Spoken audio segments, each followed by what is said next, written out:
Hi, I'm author and speaker Robin Mead. Are you like me? Are you a doer? I like to do. I like to get things done. I have a checklist. I'm checking things off the list. I'm getting stuff done. And at the end of last year, beginning of this year, I started studying in earnest this book by Dallas Willard called The Spiritual Disciplines. And I was like, oh, this is great. These are some things that I can practice that'll bring me closer to God. And they have. And I've really been enjoying practicing them and learning more about them this year. But I reached kind of a spiritual plateau, and then I was like, what's with this? What's going on? And I ran across another study by Henry Blackaby and Claude King called Experiencing God. And in that study, Henry Blackaby and Claude King talk about putting the relationship with God first. Now, I'm sure if you ask any of us, hey, is your relationship with God first in your Christian walk? You'd be like, well, yes, it is. It is. Of course it is. What, are you crazy? Of course my relationship with God is first. But as a doer, I find myself struggling with, here, God, I did this for you. And what experiencing God talks about is going to God first and saying, hey, God, what do you have for me to do? It's a whole different paradigm than just making a list of things to do for God and doing them. Actually, seeking, like you would in any other relationship, right?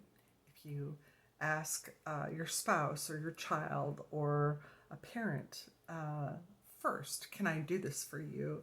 It's probably going to be better received than if you do it and then say, hey, I did this for you. And then you have all these expectations, and we have these expectations with God too. Why aren't you pleased with me? Here, I did these things for you.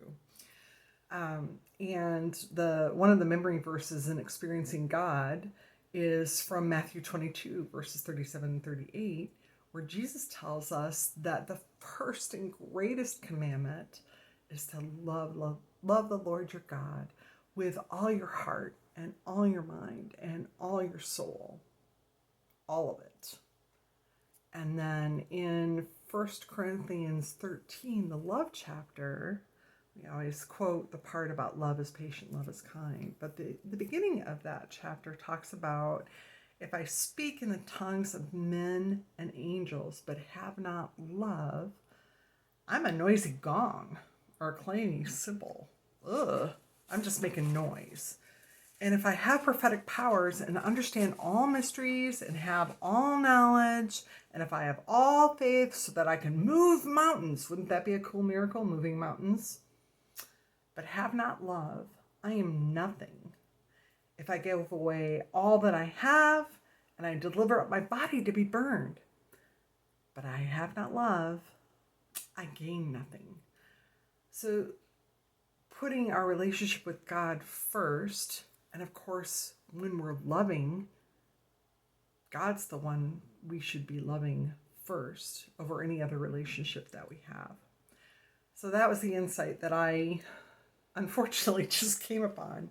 And it's so easy to do as a doer because you're just used to doing. But seek to put your relationship with God first. Seek God first. Seek that relationship. Seek that conversation. Seek that prayer. Seek that time with Him first to find out what He wants before you start checking your boxes. God bless and have a great day.